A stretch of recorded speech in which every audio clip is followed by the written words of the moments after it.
Started. Welcome to our Monday, July 19th meeting of the Mayor and Council with special mood lighting this evening for everybody. We had a power surge today, and it knocked out the lights in this chamber, and so we're dealing with that. We've got some temporary lighting, but we'll make it through.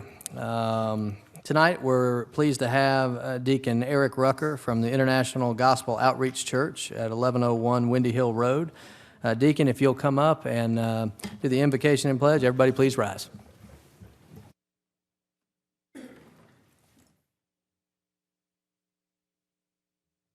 First, giving honor to God and our Lord Jesus Christ, Mr. Mayor, those who sit at the council, men and women of the council. Thank you for this opportunity tonight. Father, we do, first of all, thank you for your grace and your mercy. We thank you for this opportunity that we have to gather together as those who you have raised up to have a heart to serve, as those who you have raised up with a mind and a will, strength and abilities to do that which is pleasing in your sight. Tonight, we ask for wisdom and understanding and a keen sense of discernment as men and women gather here tonight to govern over this great city of Smyrna that you have brought up for such a time as this to be a light and life in the earth. We thank you for everything that is done, that all that they set their hands to do will prosper. We bless their families. We bless them in good health and strength, and may they continue to prosper and serve in your service for your glory. In Jesus' name, amen.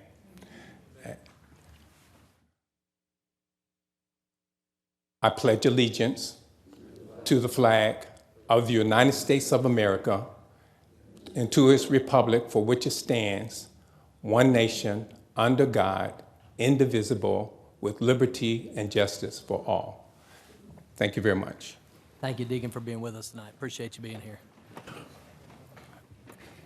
Item 2 is agenda changes. We do have one. Item 2A is to add an item to formal business regarding a public hearing for the 2021 millage rate. This has been posted per all legal requirements for the last couple of weeks. We had a staff member out of town, and so it didn't get added to the agenda, so we're just adding it to the agenda. So I will need a motion and a second to add this item to the agenda, please. Moved by Mr. Gould, seconded by Mr. Pickens. All those in favor, please vote.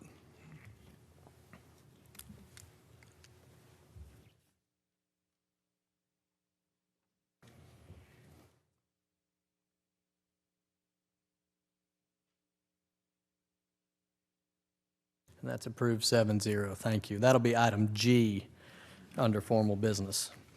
Tonight for the mayoral report, I'm pleased to announce that the Smyrna Little League 10U division went down to Augusta and brought back a state championship. So I'm proud of those players and the team, and we'll have them at a council meeting to recognize them appropriately after school starts. And also, the Smyrna Sharks won their Cobb County West Division gold champions, and they sent 66 kids to the state championship. So we got a lot of good things going on in youth sports in the city of Smyrna.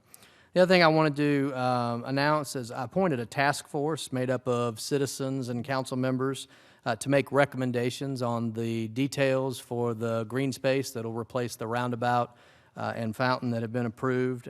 That committee will meet and answer questions and make recommendations like what's the width of the sidewalks, what is the landscaping going to look like, where's the trees going to be planted, all of those types of light poles and benches and all those kind of things. They will meet a couple of times, make recommendations, and then we'll have public hearings to get input and then make any adjustments necessary to make sure that we get that space right for everybody. That concludes my mayoral report. We have land issues, zonings, annexations, a few items on here. Item A is 2021-297. This is a public hearing, a no vote item. Zoning request Z21-002. Allow annexation and rezoning from NS Smyrna and ONI Cobb County to MU conditional for the development of a mixed-use project, 8.7 acres, land lot 880 and 881, 2800 and 2810 Spring Road, Rass Associates, LLC. Mr. Bennett, the background, please. Thank you, Mr. Mayor. The applicant is requesting annexation and rezoning, again, of 2800 and 2810 Spring Road from NS, Smyrna, and OI, Cobb County, to MU conditional for the development of a mixed-use project with 300 multifamily units, 188 hotel rooms, and 37,500 square feet of commercial, at a density of 34.5 units per acre. The Planning and Zoning Board voted to recommend approval by a vote of 5-0 at the June 14th, 2021 meeting. Community Development recommends approval of the annexation and rezoning from NS and OI County to MU conditional on 8.7 acres for a 300-unit multifamily building at a density of 34.5 units per acre, hotel with 188 rooms and 37,500 square feet of commercial retail. The rezoning meets many goals and policies in the comprehensive plan in Spring Road LCI, which serve to support housing diversity in the area and provide a catalyst to future development. Community Development recommends approval, including those variances supported by staff, which are included in the plan. Thank you, Mr. Bennett. This is in Ward 1. I'm going to turn it over to Mr. Glenn Pickens, and I bet he'll ask for Rusty's. Yep, Rusty, can you please give your presentation? All right, I'll give you good evening. Thank you all for having me here. I'm Rusty Martin. I'm the Community Development Director for the City of Smyrna. This request is an annexation and rezoning request for a piece of property located at Spring Road and Cumberland Boulevard and I-285. This request went to the Planning and Zoning Board on June 14th. That board made a recommendation of 5-0 for approval of the proposed project. This request is located at 2800 and 2810 Spring Road. 2800 is in the city of Smyrna. That's the little shopping center with the Chin Chin restaurant and the little grocery store. The three office buildings to the rear along 285, those buildings are that property is currently in unincorporated Cobb County. The strip center has a zoning of neighborhood shopping. The office development has a zoning classification of office institutional in the county. The applicant is proposing to demo the entire site, and then they're proposing to build a 188-room, 8-story hotel, a 300-unit multifamily development, and 37,500 square feet of retail and commercial space. They're proposing to rezone the property to mixed-use conditional. The subject property and the surrounding property have a future land use designation of regional activity center. That's both in the city, and they have regional activity center designation in the county as well. So no future land use map change is required for this rezoning. This is the proposed site plan. Within the MU zoning district along Spring Road, you'll see the commercial space for the development. They're requesting setbacks of a front of 0, side of 0, and rear of 0. The multifamily is to the south of the property and then along I-285. They have setback requirements of a front of 20, side of 15, and a rear of 35. This retail building along Spring Road is 16,000 square feet. The one next to it is about 11,000 square feet. And then there's an additional approximately 9,000 square feet with the multifamily, and then a smaller little kiosk of about 600 square feet. This location is the 8-story hotel. It's a full-service hotel. It has 7,500 square feet of meeting space and ballroom space. It will also have a rooftop food and beverage venue, and then along with it, it'll have the amenities of a full-service hotel with a fitness room, business center, and so forth. This hotel will also be on top of a parking deck. So the first floor of the hotel will be in line with the plaza and commercial space along Spring Road. So as the property drops off, the parking deck accommodates that drop off, and the hotel's main entrance will be at the same elevation as the commercial space. This is the location of the multifamily building. It is a 5-story building that, as you move down the site, it lowers down. So from the lowest point to the highest point, it's 8 stories, but overall within each segment, it's only 5 stories in height. They're proposing 300 residential units. 65% of those are one bedroom or studios, 30% are 2-bedroom, and 5% are 3-bedroom. It will also have a pool and community space as well. With the commercial space, there's also a plaza area for outdoor dining and other amenities. In addition to that plaza, in between the commercial space and the multifamily, there's a small pocket park for that area as well. Along the commercial space, it's all surface parking, and then there is parallel parking along the multifamily, which then leads into a parking deck that is wrapped by the multifamily building. There's 546 spaces in that deck, and then underneath the hotel, there's 317 parking spaces. With this request, there is sidewalk throughout the development and along Spring Road that provides pedestrian connection throughout the development. In addition, they have provided for landing spots for the proposed pedestrian bridge connections from over 285 and then going over Spring Road, and that was all part of your Spring Road LCI study. So they have made accommodations for those connections and have provided so in the plan. With this request, there's also stormwater management. There's one in this little green space and then one within the access way between the hotel and the multifamily. With this request, there's several variances. The first is to reduce the rear setback from 100 feet to 35 feet. The next is to increase the building height from 66 feet to 95 feet.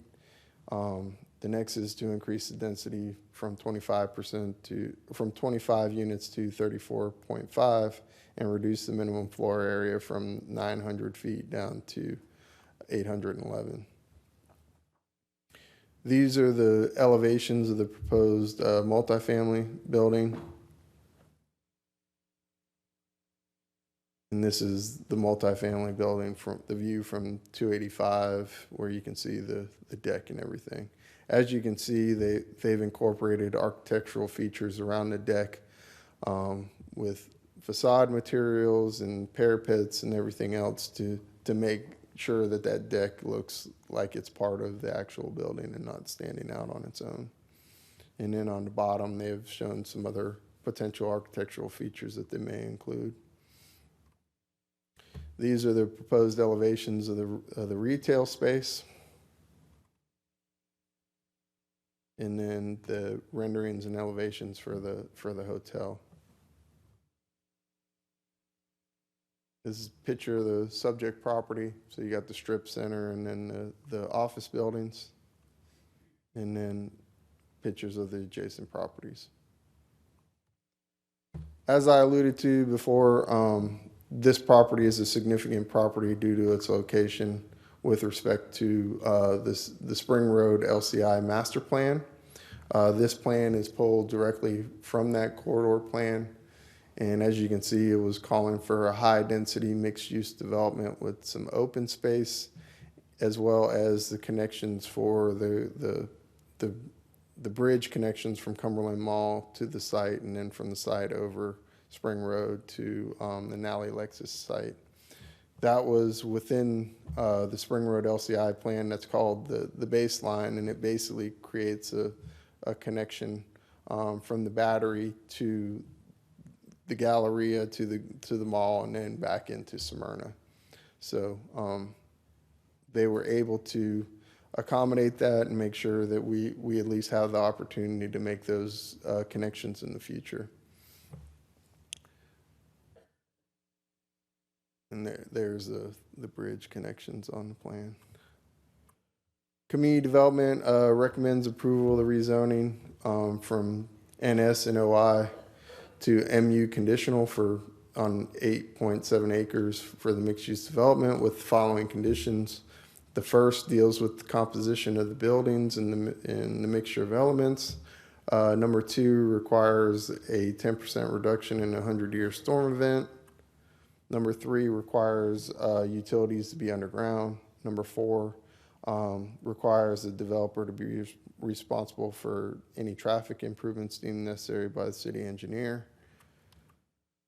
Number 5 requires the development of any streets to meet the city's standards. Number 6 prohibits burying of debris on site. And 7 requires decorative street lights through the development. 8 requires the developer to meet the city's tree ordinance. 9 requires that tree plan to be done by a Georgia landscape architect. And 10 requires any other areas to be sodded and landscaped as appropriate. Then we added some special conditions. 11 are the setbacks for the non-residential property. 12 are the setbacks for the multifamily. 13 limits the height to 95 feet. 14 requires the apartments to be built to a class A first class manner, which requires interior finishes, and they're all listed here. I'm not going to run through them all, but basically they need to be built to condo standards and have owner-occupied type finishes as opposed to rental type finishes. The 16 limits the residential component to 300 units. 17 requires the average floor area to be 811 square feet. 18 requires right-in, right-out access for Spring Road at both entrances. 19 requires a deceleration lane be provided on Spring Road. 20 allows for the full access drive on Spring Hill Parkway. 21 requires a minimum roadway width of 24 feet from back of curb to back of curb. 22 calls for transit improvements along with the bus stop for that area. So when we get to permitting, we'll coordinate with CCT and make sure if they want to do a bus stop there that we get the correct improvements. 23 requires the road and utility infrastructure to be private. 24, the developer shall meet all fire access requirements. 25 requires the developer to meet all water and sewer requirements. And 26 requires the developer meet all stormwater improvements. 27 requires the sidewalk connection and sidewalks throughout the development. 28 requires the developer to provide a dedicated property for the landing areas for the pedestrian bridge. And 29 also calls for the pedestrian connection in the multifamily garage.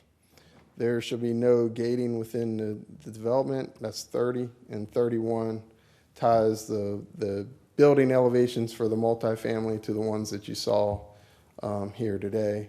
And 32 ties the building elevations for the hotel to the elevations you saw today.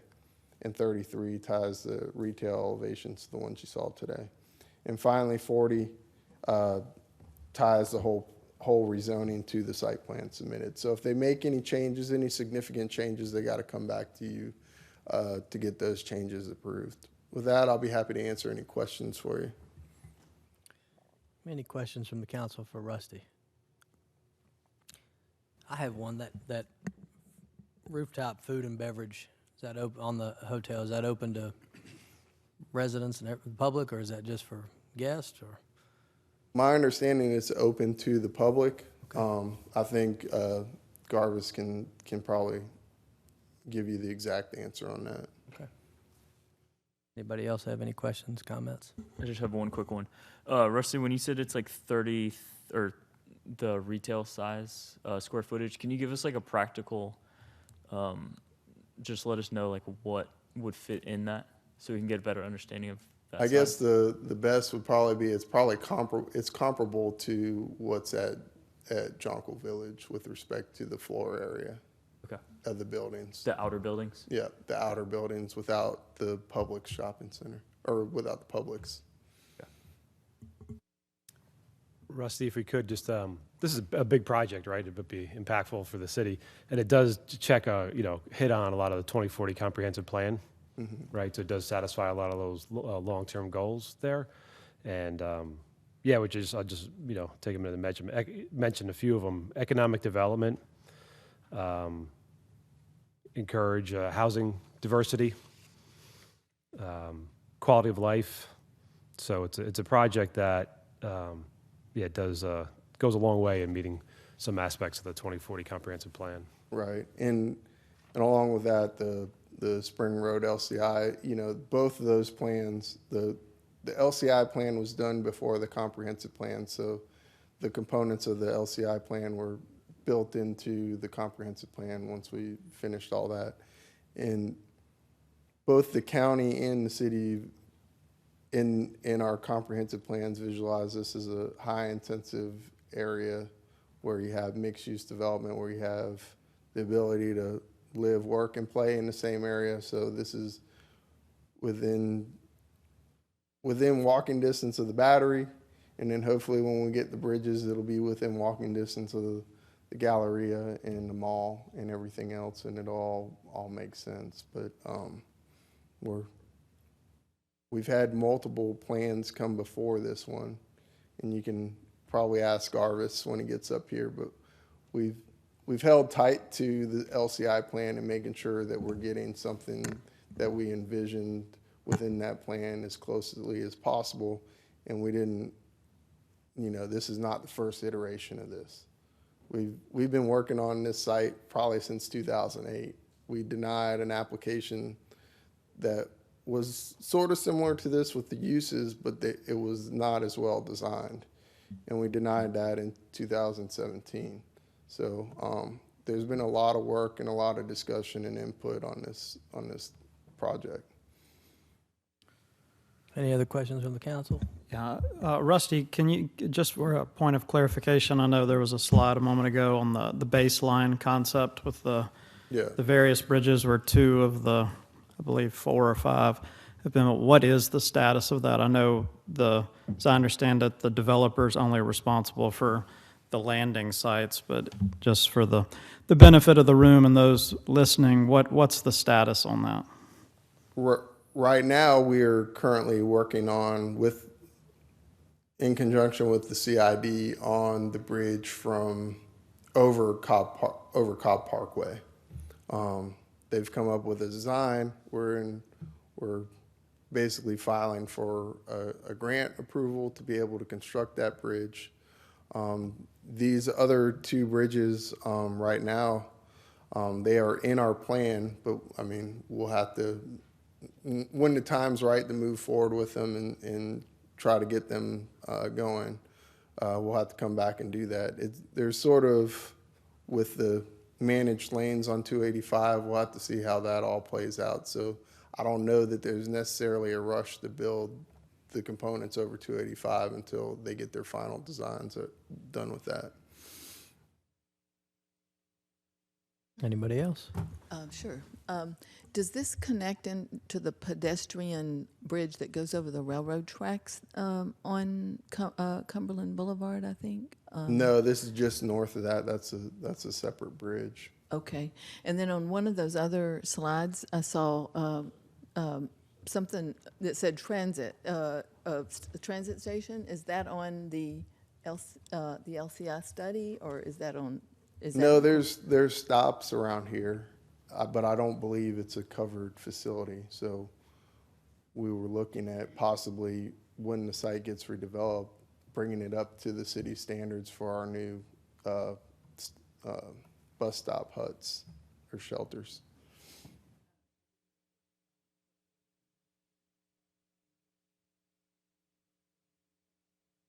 Realize it. I didn't know if it incorporated any of the things that are being discussed at the Cumberland Mall area, is what I was kind of thinking about. We haven't had discussions with CCT on that, so we'll, once we get to the point of starting permitting and everything else, we'll look at where's the appropriate location for the stops and what those stops will look like. Okay, thank you. Anyone else? All right, I'd like to invite the applicant up, please. We did this lighting just for you, Mr. Sams. Appreciate that. My wife typically tries to catch this on television, and when Max used to run these things to 1 a.m., she said, "Are you sure you're really at a public hearing?" But anyway, good evening, Mr. Mayor, members of the City Council. For the record, my name is Garva Sams, and I represent RAS concerning this application for rezoning. Rusty's entirely correct. This actually, discussions on this site started back when Melly Pritchett was in Mr. Pickensey, and then ultimately, or before that, yours. But so this is a highly anticipated boon for the city. It started out a little shaky at first, about 8 or 9 years ago, but it's really gained some momentum. With RAS tonight, I have with me Mr. Rajiv Goswami, and also some of you probably know a famed cardiologist, Mr. Naresh Parikh, who's here with us. There's 2 other partners as well. I don't mean to give them short shrift, but this is the high power group. This is what they do, and that's developments, in addition to being a famed cardiologist, of course.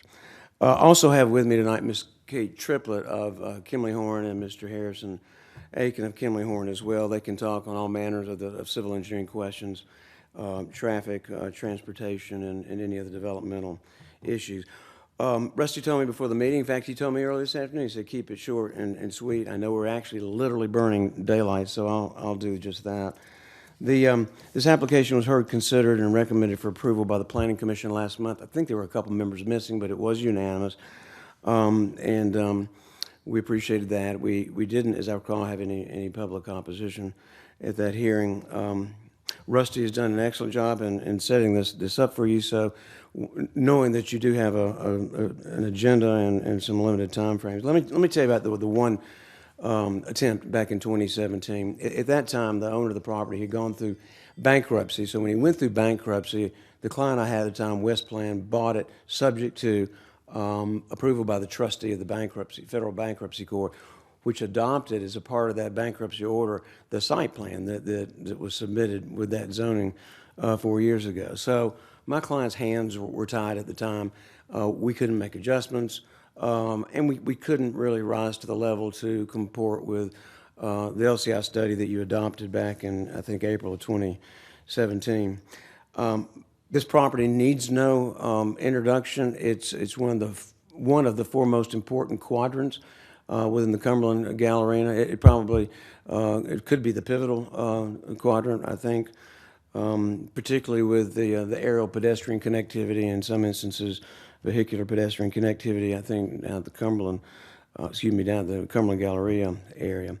This is an 8.7 acre tract of land. It's an assemblage of properties or a property in city and in the county. There is no opposition from the county. The county has given a letter of no objection to this. And just so you'll know, I've spoken personally with the community development director there. Also had previous conversations with the zoning manager there in Cobb. So they would have a full understanding of this and could brief the commissioners accordingly, unless something's happened in the past few minutes. As far as I know, we still have recommendation of no opposition from the county. This is an interesting mixed-use development on a number of levels. Number one, it's a true mixed-use development. I mean, I can't tell you how many times I see developments parading as mixed-use developments when they have a small isolated component that is retail or commercial and maybe throw in some offices and they're done with it. And then what happens is the multifamily that became a part of that mixed-use development gets developed sometimes to the exclusion or certainly not in sync with the other components of the development. In this particular instance, and you're going to see this more and more here in the city and with other jurisdictions, we've agreed to concurrency of development. That is concurrency of vertical construction. So you're not going to see either the multifamily or either the retail or any of these things come up by themselves. And that's one of our conditions and stipulations of the rezoning. This will include a full-service Hilton hotel. It will be open to members of the public. Any of its amenities are not reserved, except for the swimming pool and things like that that are inherent with you as a resident of that. But the rooftop terrace and the bar and the restaurant area up there is going to be just fantastic. Great views of the Cumberland Galleria area and a destination place for the city of Smyrna. I don't know how many full-service hotels you've seen. This is a Hilton in the past few years, but I suspect not many. So my clients went out, put $75,000 on the line just to be able to utilize the Hilton name, and that's a condition of this zoning, is that be built in accordance with the standards you've seen, the architecture you've seen, and of course it's parked on structured parking. In fact, this is what they call a podium development because of the change in the dramatic change in topo going down from Spring to 285. As Rusty stated, the elevation, the 8 stories, is sort of a compressed elevation if you look at it in juxtaposition to the contours as they go down the hill. So we'll have that. We've got 37,500 of commercial retail space, including 16,000 and 11,000 square foot buildings adjacent to Spring Road. There's a central plaza, as Rusty had mentioned. That's one of the things we didn't have originally, and you wanted to see some community aspect to it, some sort of destination, and we've got that, and we've included a pocket park. And if you're familiar with the Avalon development in Forsyth County, we have 600 square foot jewel box commercial area, which is oriented to and inside the pocket park. So it's really kind of, well, I don't sound like a teenager, but it's kind of cool. It's just really some nice stuff that I don't think the city has seen in a while. There are 300 multifamily units. We've reduced that from the original 350. Rusty gave you the breakdown. There's actually, and he gave it percentage-wise. There will be 53 studio apartments, 140 one-bedroom units, 91 two-bedroom units, and 16 three-bedroom units. So they'll range in size from the studio, a minimum of 567,000 square feet up to 1,350, up to the two bedrooms. So the average of this is going to be right around 870, 900 square feet. There'll be in the multifamily a clubhouse, leasing area, fitness studio, of course, a swimming pool. And it's served, that is the multifamily, by a 7-level structured parking deck, which Rusty showed you is a fairly recent imagery and representation of that, showing that the deck and the multifamily buildings mesh, because I think y'all had either articulated or staff had articulated, we want to make sure we have an impressive view from I-285, and we think we do. This is well served by parking, as you can see, the preponderance of which is structured, but we are at a density of 1.82 parking spaces per multifamily unit, and what you're typically seeing is that's overparked, because 1.75 is what you typically see in ordinances, but more often now multifamily developers are parking at 1.5 because of shared transportation, choices and things of that nature. But we're at 1.82 in terms of the parking spaces per unit. The last stipulation letter we submitted was on May the 4th. And we have, of course, eliminated a lot of other onerous uses that you certainly don't want to see within the high-end mixture of this nature. And to respond to the questions about the aerial connectivity,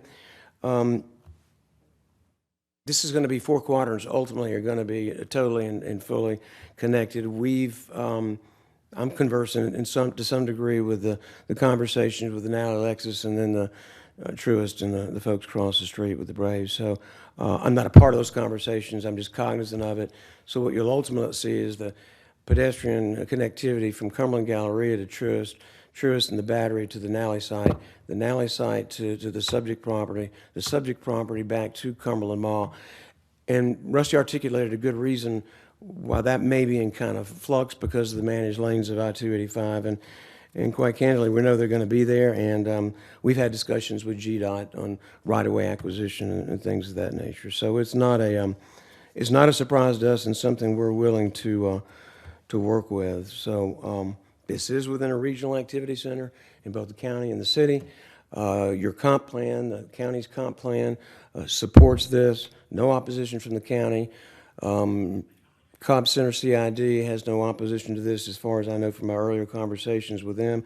So we ask that you follow your staff's and then your planning commission's recommendations for approval, Mr. Mayor, and that for those reasons you approve it tonight. And my clients and consultants and I are here to respond to any questions that you may have. Thank you, Mr. Sams. One question I have, I know there's a in and out, maybe two right in, right outs off of Spring Road, but there's also on Spring Hill,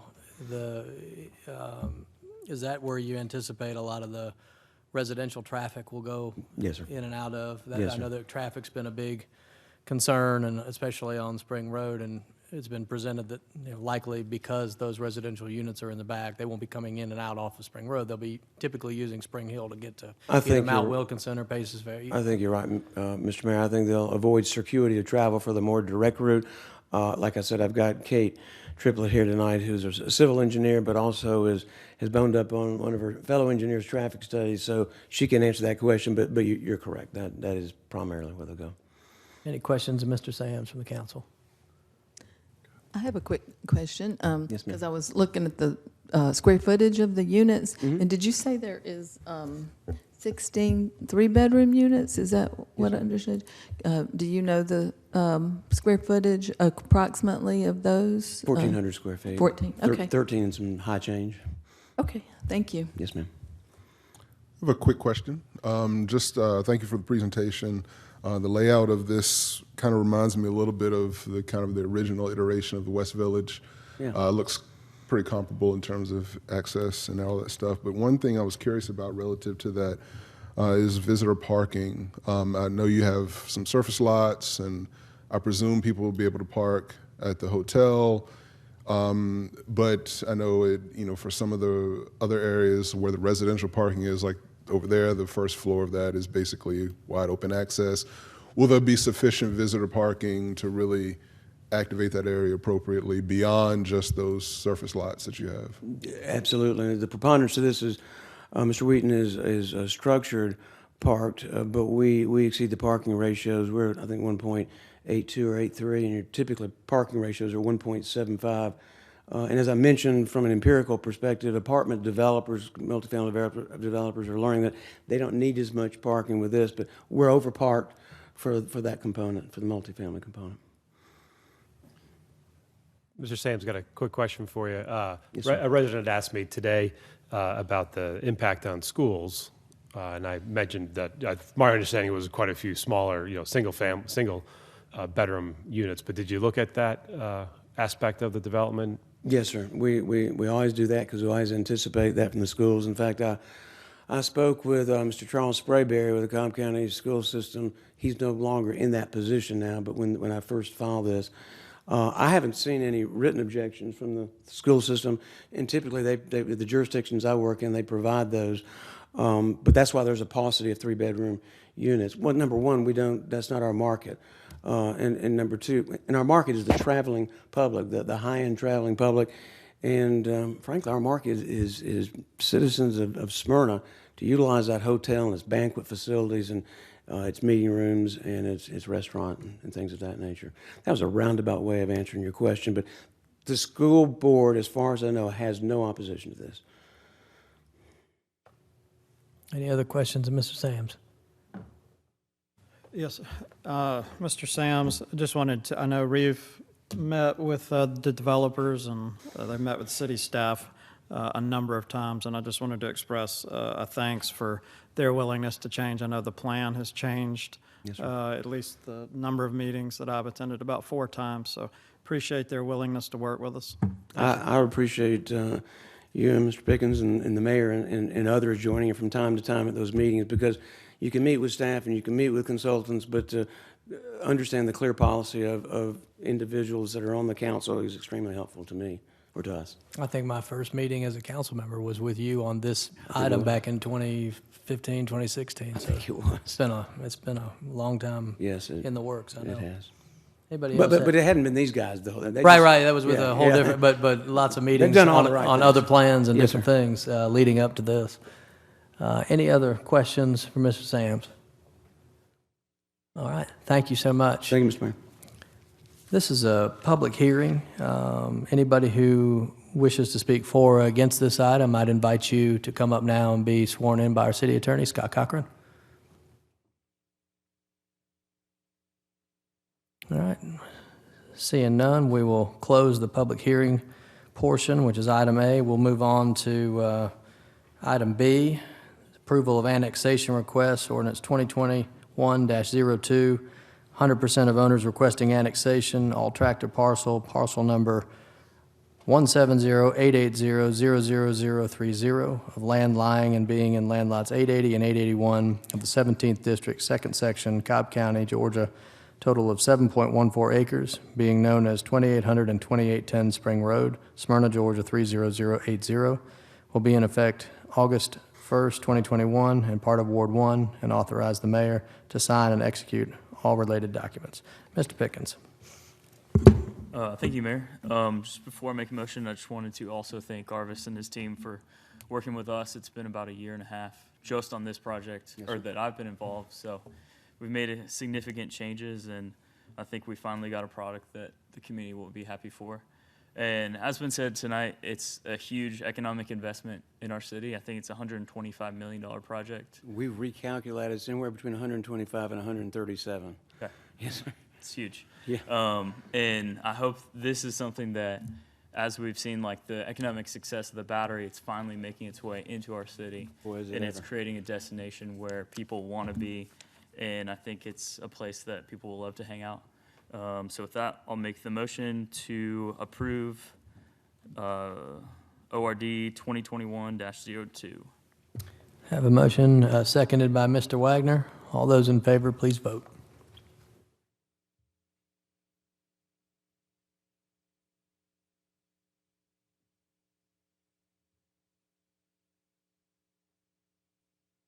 And that's approved 7-0.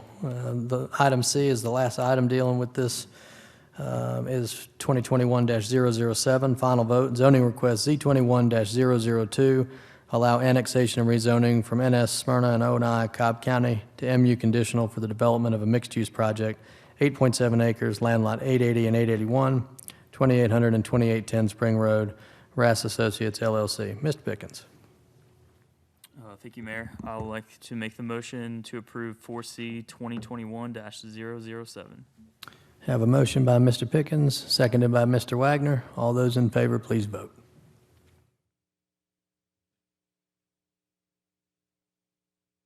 And that's approved 7-0. Thank you.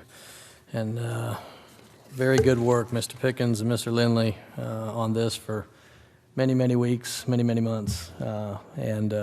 Congratulations to y'all. This is going to be a great project. Item D is a public hearing, zoning request Z21-008, rezoning from FC to R8 conditional for the subdivision of 1 lot into 2 lots at a density of up to 4.6 units per acre. Land lot 561 at 2605 Old Roswell Road, Rosalane LLC. Mr. Bennett, the background, please. Thank you, Mr. Mayor. The applicant is requesting a rezoning from FC to R8 conditional for the development of 2 single-family detached units at a density of up to 4.6 units per acre. The existing house will remain and 1 single-family house will be built on the new lot. The applicant plans to submit a letter of intent to purchase an adjacent public alley at the perimeter of the lot, which will reduce the density below 4.5 units per acre.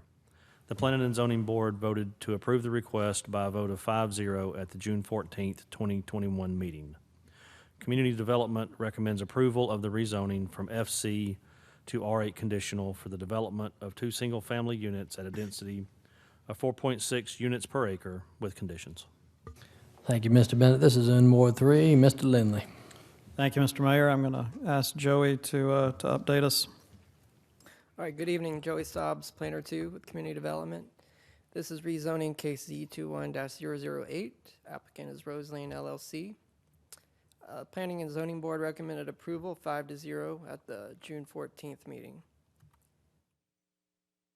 This is the location of the subject property at 2605 Old Roswell Road. It's just under half an acre. Currently, there's 1 single-family residence on a lot. They are proposing to subdivide that property to keep the existing house and build a new house to the side of the existing house. Existing zoning is future commercial, and the proposed rezoning is R8. This is the future land use map. Everything around this property is moderate density residential. With the acquisition of the alley in the back part, it will remain moderate density residential. This is the proposed site plan. This is the existing lot as it is today. This will be the proposed new lots. You'll have the R8 setbacks of front of 25, side of 5, and rear of 25. The stormwater will be at the front of the property, and it'll have a front entry garage. This is the 15-foot alley. It was used in the past for garbage pickup. It's not used anymore. We were first contemplating allowing them to take half of the whole alley, but there's a landlocked parcel in the back that needs to be reserved. Part of that alley needs to be reserved for that lot to have access. But if you consider half of the back half of that alley, it ultimately reduces the density below 4.5 units per acre. So without the alleyway, you're looking at 4.6 units per acre, but with half of the back alleyway, you're looking at 4.4 units per acre. That is ultimately what we think is achievable. They will come back later to request that right away from the city. There are no variances requested. These are examples of the front elevations and pictures of the subject property and pictures of the adjacent properties. So staff is recommending approval of the rezoning from FC to R8 for development of 2 single-family units at a density of 4.4 units per acre with the following conditions. 1, regarding the architecture. 2, requiring utilities to be underground. 3, developers responsible for traffic improvements. 4, prohibiting debris to be buried. 5 and 6 regarding the tree ordinance and landscape plans. 7, the yards will be sodded, and then 8 is the tree planting schedule. The special conditions begin at 9 regarding the setbacks as read. They're the standard R8 setbacks. 10, that have a minimum lot size of 8,812 square feet. 11, minimum lot width of 50 feet. 12, a minimum driveway length of 22 feet. 13, requiring a 5-foot sidewalk. 14, a maximum height of 35 feet. 15, they're responsible for fire access requirements. 16, water and sewer improvements. And 17, stormwater improvements. 18 is compliance with the site plan submitted. And then 19 regarding the elevation submitted. I'll be happy to answer any questions. Thank you, Joey. Any questions from council?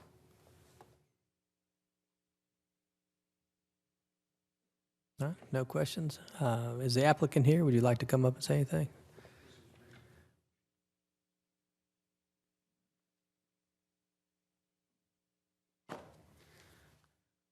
Good evening. Again, for the record, my name is Garvis Sams with Sams Larkin Huff, and Marietta and I represent Rose Lane in connection with this lot split and rezoning as well. It did receive unanimous recommendation from the Planning Commission, and again, I don't believe there was any public opposition to that. Unlike the last zoning, this is a little more direct, a little less complicated, less moving parts, but it's no less important to this applicant or to me or the city. And we think, or I think Joey did a good job of setting it up for you. The property is just right under a half acre, located there at 2605 Old Roswell Road. This is a lot split. It'll have two homes. And a good question from the Planning Commission, well, why not scrape them both and do two new homes? But the home that's remaining will be retrofitted and repurposed and rehabbed. Actually has good bones to it. It's a good house. The applicant is here, and if you want to grill him specifically on why it has good bones, I'll let him talk to you since he's the builder and I'm not, but that's what I'm told. We submitted this back on May 14th, that is the application, and we recognized at the time that we were filing under the future land use map, which is moderate density. And interestingly enough, this property is zoned in future commercial, and I'm not sure the origins of that. Cobb County has that classification too, but what happens is there's a non-conforming residential use that's on there, and it can continue, but if it discontinued, then there's no entitlement, no right to utilize the property under that FC classification, which is kind of like a holding classification. But clearly, this is not future commercial property being located in moderate or medium density areas. I think the grandfathered use is going to be, will go away once we develop this, and that's why we need a zoning classification, and that's why we've asked that it be rezoned out of the FC classification. Joey's right about the alley. We hadn't been able to turn the ownership of the little sort of thin lineal portion of property behind us. So at first we calculated the density when we presented the Planning Commission based upon an abandonment of the alley on both sides. But now staff has relooked at it and said, well, and I think in conjunction with the city attorney, they've discussed it, and whether we know that whoever owns that property behind us or not, we can't landlock it even if this has a specific use for sanitation purposes. It's a subdivision plat that was plotted years and years ago. But in any event, we can do the back. I'll submit a letter of intent to the Mr. Bennett and the city attorney. It'll be on another agenda if you decide to declare it as surplus property, and we have to buy it. You know, obviously, you can't give it to us because of public gratuities laws. We think it's going to be great. And the architecture that you see now, including what we've shown, is actually what's going to be built. I mean, we submitted our last architectural renderings on June the 7th, and we've got the floor plans and all the specifications. You can't get any more definitive than we have on this as to what we're agreeing to. So instead of modestly exceeding the density, we're going to be a little under 4.5, so that means no future land use map change, which we think is good. The way we've calculated the density, it's down from about 4.6 to the way I calculate it. If we had both alleys, it would be 3.79. So I suspect Rusty may have calculated, we're somewhere between 4.2 and 4.4. We've not received any pushback, opposition from area residents or property owners, and we reached out to them before we submitted, and so we simply ask that you follow your staff's and your Planning Commission's recommendation for approval, Mr. Mayor. Thank you, Mr. Sams. Any questions from council for Mr. Sams? Mr. Sam, just do you have an estimated price point for the homes? Yes, sir. There'll be fives and ups. Five bedrooms and up. Yeah, the renderings of them, they look nice. Yes, sir. They do, and probably more depending on the preferred. These aren't going to be spec, or this is not going to be spec. It's going to be custom. Thank you. Yes, sir. So, Mr. Sams, so there's going to be the original home is going to be renovated, or is it okay? It's But gonna it's be- still going to be look look like one of these Oh, yeah. renderings I when mean, yes, it's ma'am. finished. Yeah. When I say retrofitted, rehabbed, and repurposed, it won't exactly be repurposed. It'll be used for residential, but it'll be repurposed in terms of architecture, which will be consistent with architecture. Have we done a mock-up of that house, how it will look? No, but we have shown you the new residential construction, and we're going to rehab the outside of it. And if you prefer, we can certainly submit that to staff for review and approval, but because I don't have a specific rendering on that yet. Okay, thank you. Yes, ma'am. Any other questions or comments from Mr. Sams? Thank Thank you, you. ma'am. This is a public hearing. I'd invite anybody who wishes to speak for or against this item to come up and be sworn in now. You can find your way up here in the dark. Seeing none, we'll close the public hearing. This is in Ward 3. Mr. Lindley. Thank you, Mr. Mayor. I have no further questions at this time. Move do pass as previously presented. Have a motion by Mr. Lindley. Do I have a second? By Mr. Welch. All those in favor, please vote. It's approved 7-0. Thank you. Item 5 is privileged licenses. We have none. Item 6 is formal business. 6A, Resolution 2021-04. Approve Resolution 2021-04 to accept the coronavirus state and local fiscal recovery funds and ratify funds already received in the amount of $3,997,773 from the United States Department of Treasury and all future allocations, and to authorize the mayor to sign and execute all related documents. These funds allocated from the American Rescue Plans Act provide a substantial infusion of resources to help turn the tide on the pandemic, address its economic fallout, and lay the foundation for a strong and equitable recovery. And Mr. Bennett, I'll just state that I know that we are receiving close to $7.9 million. This is the first half of that. Staff reported to us that they are releasing the final guidelines for how we can spend this money. They have a good idea of how we can spend it, but that the final has not been released yet. And so we'll have recommendations from staff and a discussion amongst the council about how to address this beginning on August 12th. Mr. Welch, you're our budget chairman. Is there any discussion amongst council first before we turn it over to Mr. Welch? Okay, Mr. Welch. Thank you, Mr. Mayor. I make a motion to approve item 6A, resolution 2021-04. Have a motion, seconded by Mr. Wagner. All those in favor, please vote.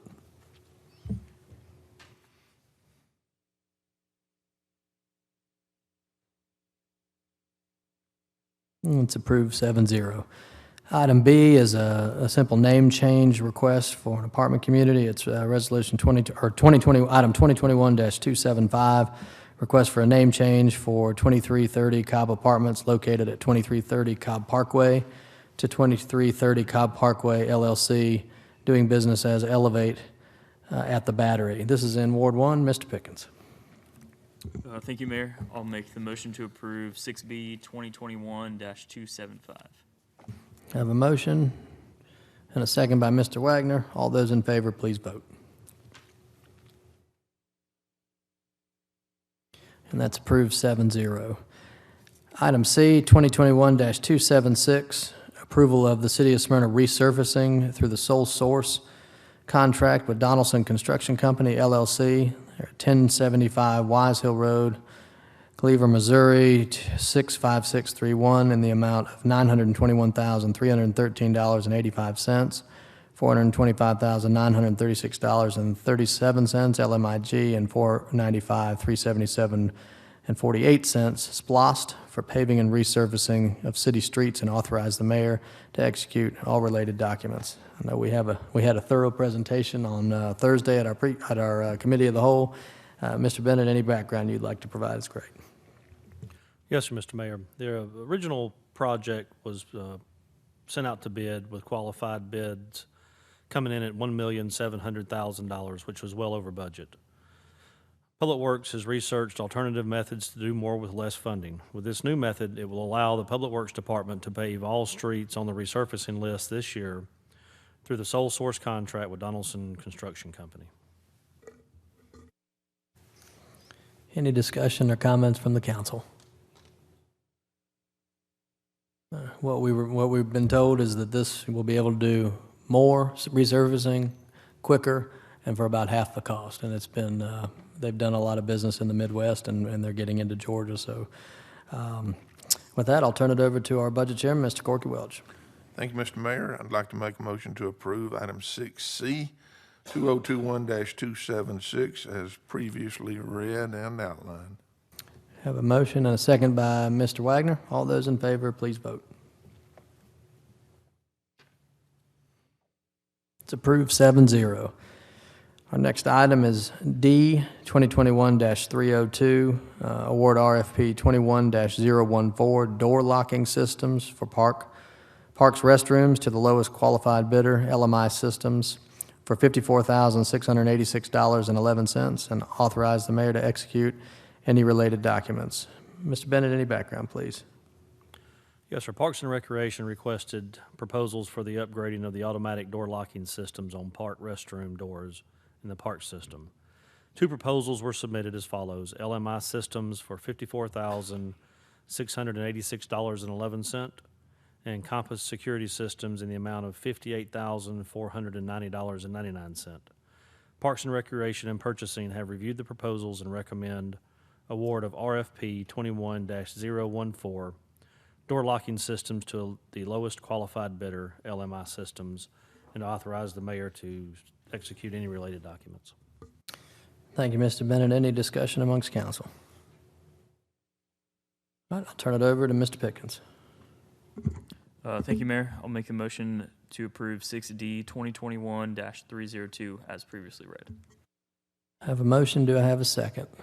Seconded by Dr. Wheaton. All those in favor, please vote.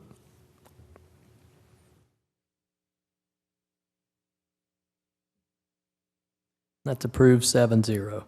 Next item is E, 2021-307, approval of the scheduled VRF CIP replacement of two vehicles, number 3079 and 3087, Ford Explorers from the Fire Marshal's Office, utilizing the City of Atlanta contract number 10590-WS from Wade Ford, 3860 South Cobb Drive Southeast, Smyrna, Georgia 30080, for a cost of $69,619, and authorize the mayor to sign and execute any related documents. These are vehicle replacements that are in our approved budget, and I'll turn it over to Mr. Corky Welch.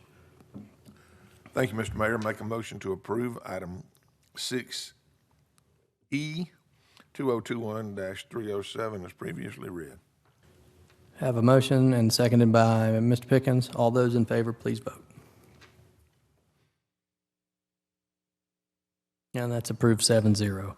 Item F, 2021-308, approval to purchase 6 equipped Ford Police Interceptor Explorers for the police department as part of the FY22 Vehicle Replacement Fund at a total cost not to exceed $296,000 through Phil Brannon Ford of Perry, 2010 U.S. Highway 41, South Perry, Georgia 31069, and authorize the mayor to sign and execute any related documents. This is also a vehicle replacement that is in the approved budget, and I'll turn it over to our budget chairman, Mr. Corky Welch.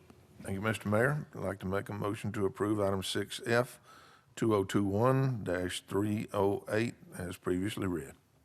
Have a motion, seconded by Mr. Wagner. All those in favor, please vote.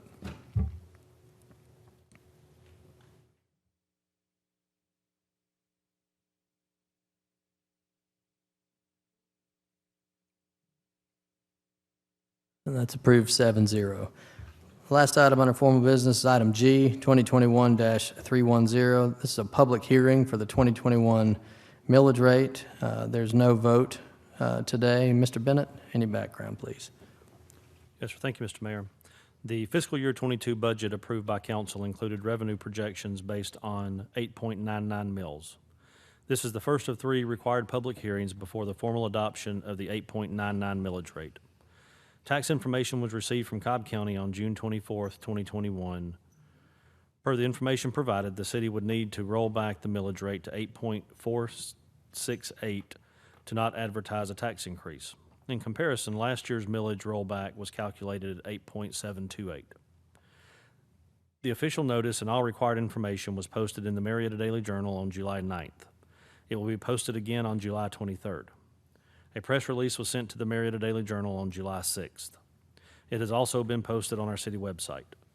This is the first required public hearing. Additional hearings will be held at 10 a.m. and 6:45 p.m. on August 2nd. The adoption of the millage rate will be an agenda item on the 6:45 meeting on August 2nd.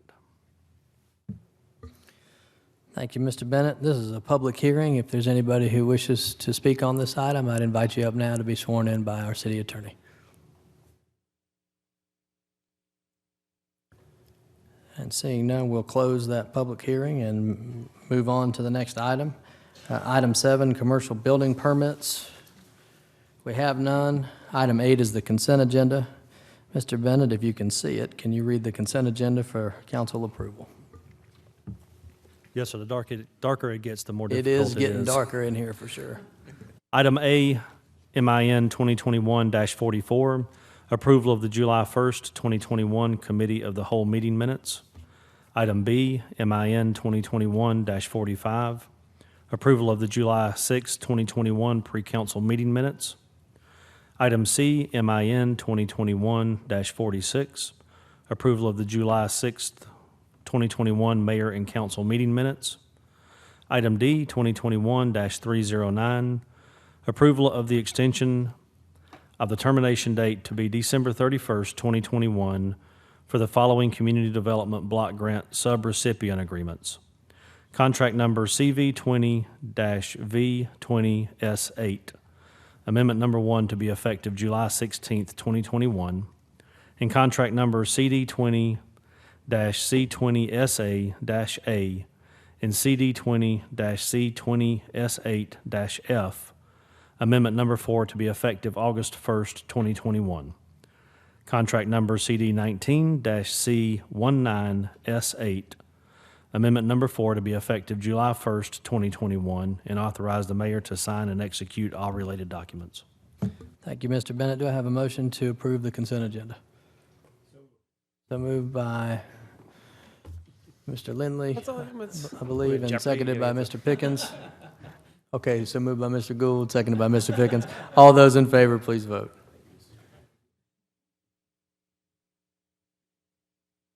And that's approved 7-0. Thank you. Next item on the agenda is ward and committee reports. We'll start tonight with Mr. Glenn Pickens. Thank you, Mayor. I just wanted to thank the residents and staff that were at our town hall meeting the other day.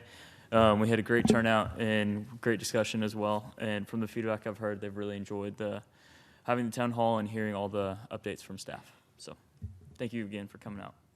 Mr. Wagner. I guess ditto, because it was a joint meeting. We got to talk a lot about Campbell Road, had some people talk about downtown, so I think it was a good opportunity and nice to have some more face-to-face interaction with everyone, kind of get out there and hear from everyone, let everyone hear from staff. So thanks to everyone who came, thanks to the staff who was able to come and present. And that's all. Mr. Lindley. Thanks, Mr. Mayor. Sort of echoing, yesterday, Councilman Gould and I had a joint Ward 3 and Ward 6 meeting, had well over 100 people here in City Hall on a very hot Sunday afternoon here in the building. But yeah, the lights worked, but the air... Yeah, we had lights, but no air. But appreciate everybody coming out. I think it was a robust and good dialogue. Thank you. Mr. Welch. Ms. Wilkinson. No report. Thank you. Mr. Gould. Thank you, Mr. Mayor. And just to build on the other comments about the 2 town hall meetings we had, it's a great appreciation to the staff because they do a great job. And we often bring requests from residents to staff, and they're the ones that make the changes or address the issues. So they did a wonderful job presenting, and I really appreciate all that they do. One thing, folks who live on Campbell Road probably noticed today that I think it's closed this week for the installation of a crosswalk at Campbell Middle School. They'll get that back open as soon as possible, weather permitting, and the idea was there to get that done before school starts. So appreciate the efforts of Public Works there. Thank you, Mr. Mayor. Dr. Wheaton. Thank you, Mr. Mayor. Just a couple quick things for Ward 7 residents. Be on the lookout for the next Ward 7 newsletter coming out probably next week or so. As well, we'll be scheduling a few walks through various neighborhoods in Ward 7 So you'll be apprised of a list of those as well, probably in a separate communication. And just finally, briefly, just to encourage people again to get vaccinated, noting the rates going up again throughout various parts of the state. If you haven't been vaccinated, I really encourage you to take advantage of that opportunity. And with that, I yield. Thank you. The only other thing I have is to remind everybody about the State of the City address. Next Wednesday, the 28th, it's at 6 p.m. It's at the Community Center in the large gym. It's in coordination with the Cobb Chamber of Commerce. You can register. There's a link on all of our social media, our website, Chamber. It's free. It's a dinner, and we're doing it in the evening so that we can have more access to it. People can have better opportunity to come to it. We're going to stream it, and we'll also have a recording of it on all of our website and social media. So just want to make sure everybody has a chance to listen to the vision and what we've got coming up and be a part of what we're doing. Staff, do y'all have anything this evening? Scott, Penny, Joe? No? Okay. Item 10 is show cause hearings. We have none. Item 11 is citizen input. Ms. Heather, can you give me the list, please, for the folks who have signed up for citizen input this evening? Thank you. We have two. The first is Ms. Jenny Barty, 4041 Laurel Springs Way.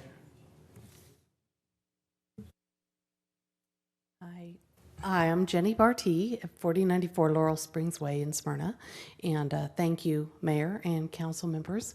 And I just wanted to make a couple quick observations first. It's really cold in here. Every meeting, it's always freezing cold in here. It wasn't and I know yesterday. It was burning hot yesterday, I know, and there were 100 people. I didn't realize the number, but there were We a lot figure of with the people lights dim, we need to Yeah. keep the temperature low to keep everybody awake. Maybe that's it. But also, I heard some talk about buses and transit, and I just wanted to point out that, I mean, when I leave my my home and I go along South Cobb Drive, I mean, it's just horrible that people are standing out.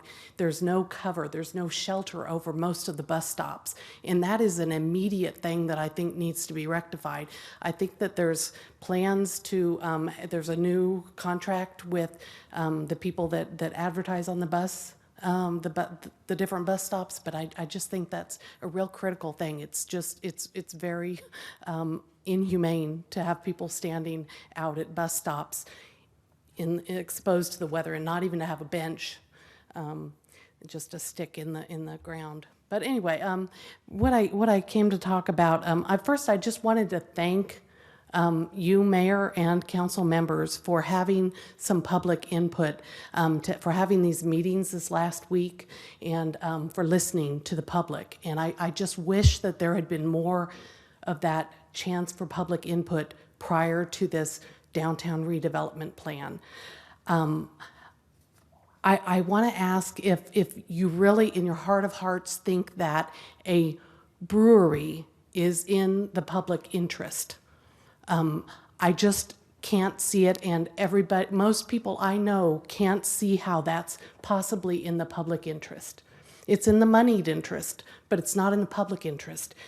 The mayor has a fiduciary obligation to be on behalf of the public, okay? The public interest, what is good for our community, and I don't think that this meets that threshold.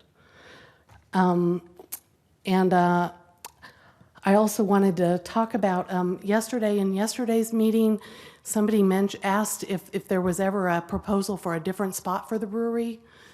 I don't know if there was for this particular brewery. Mr. Mayor, you said there was not, and I'll take that at face value, but I think there have been other proposals for breweries around the city, and I know that there has been one for Williams Park. And I don't understand, the citizens would not allow it in Williams Park. And I just think it's kind of unfair. I really think that, Williams Park is a great historic neighborhood. It's beautiful. There are some still standing beautiful old houses, Ms. but Barty, most of them Ms. have Barty, been your removed. time has expired. I just want to let you go ahead and finish it your already thought. has? Oh, go ahead and gosh, finish your thought. That was but really you're- quick. Okay. Yeah. Sorry. Okay. Well, I wanted to point out that I just don't think it's fair to have some communities that are better represented in that things get turned down. I mean, it was a done deal before. We were told I had heard that it was a done deal to have that brewery, and then suddenly it was gone. Thank you, Ms. Barty. Thank you. Next is, I'm not sure, it's Mayfield is the last name, I can't read the first name, 2814 Hillside Road. Ms. Mayfield, come on up. What is your first name, ma'am? Joan. O-A-N, or Joni, or... Well, we'll just call you Miss Mayfield. Thank you for being here. Yes, ma'am. Thank you. I was interested in the idea of the brewery by the community center. And the community center is for kids of all ages. Yes, some young people do some things there, older people. And the kids don't need to come out and see a brewery right there. You got alcoholic places other than right by where the teenagers or the younger people come out, and it's the wrong place for a brewery. And we need the greenery where it is, and I guess that's it. Thank you, ma'am, for your comments. Thank you. Appreciate you being here. Thank you. We don't have anybody else signed up for public comment. I will say that the proposed brewery is a family-friendly facility, and it's got a park proposed next to it. Again, we're in the beginning stages of this and got a long way to go, but I appreciate the passion that everybody has on both sides of this issue, and I'm hopeful that we will bring it forward, and I think it'll be great for the community.